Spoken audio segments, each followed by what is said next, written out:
अब आपको सीधा लिए चलते हैं उत्तर प्रदेश, जहां उत्तर प्रदेश के मुख्य निर्वाचन आयुक्त रणदीप रिनवा प्रेस कॉन्फ्रेंस कर रहे हैं। मैं एक बार फिर इसी आंकड़ों को दोहरा रहा हूं।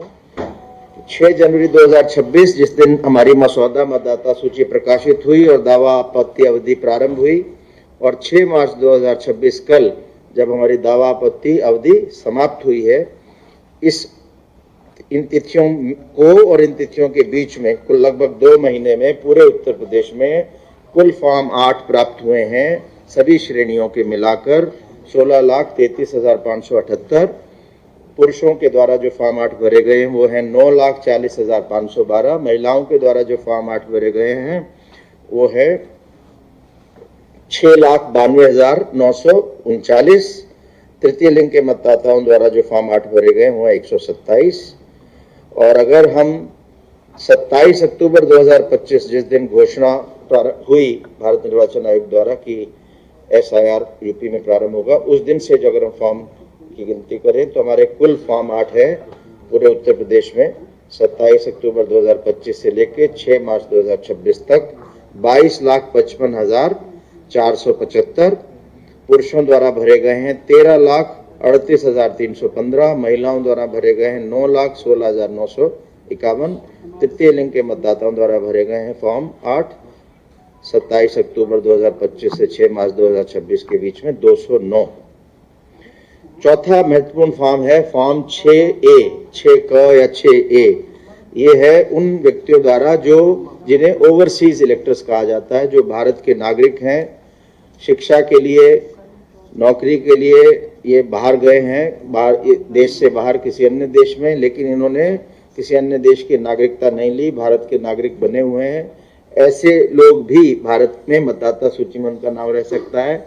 इनको प्रवासी निर्वाचक या ओवरसीज इलेक्टर्स कहा जाता है, और ये उस पोलिंग स्टेशन में मतदाता बनते हैं जिस पोलिंग स्टेशन के पोलिंग एरिया में इनका जो पासपोर्ट में एड्रेस लिखा है वो एड्रेस आता है, और उस भाग की मतदाता सूची के अंतिम अनुभाग में लास्ट सेक्शन स्पेशली बना होता है ओवरसीज इलेक्टर्स के लिए, इनका नाम आता है।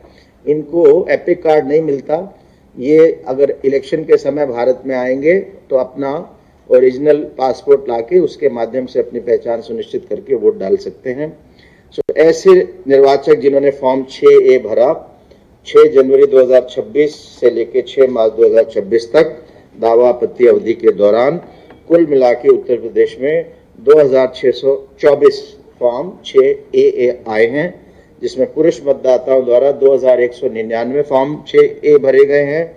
महिलाओं द्वारा 425 फॉर्म 6A भरे गए हैं, और तृतीय लिंग के व्यक्तियों द्वारा कोई भी फॉर्म 6A नहीं भरा गया।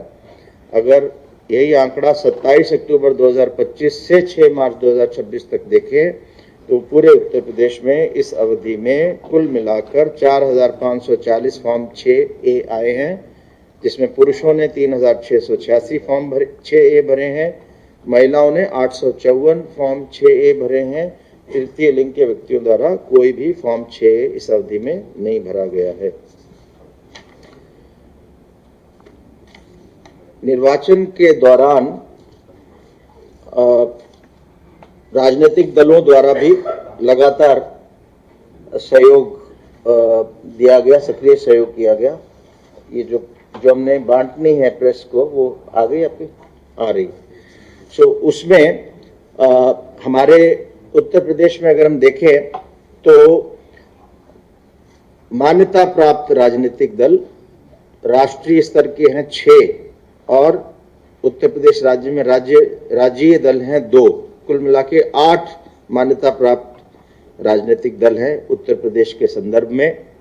इसमें एक NPP है जिनका उत्तर प्रदेश में कोई यहाँ ऑफिस या उनका कोई व्यक्ति नहीं है, तो बाकी 7 दलों द्वारा अपने बूथ लेवल एजेंट नियुक्त किए गए, और सबसे अधिक भारतीय जनता पार्टी द्वारा 1,61,581 बूथ लेवल एजेंट नियुक्त किए गए हैं। इसके बाद समाजवादी पार्टी द्वारा 1,57,631 बूथ लेवल एजेंट नियुक्त किए गए हैं। बहुजन समाज पार्टी द्वारा 1,54,224 बूथ लेवल एजेंट नियुक्त किए गए हैं।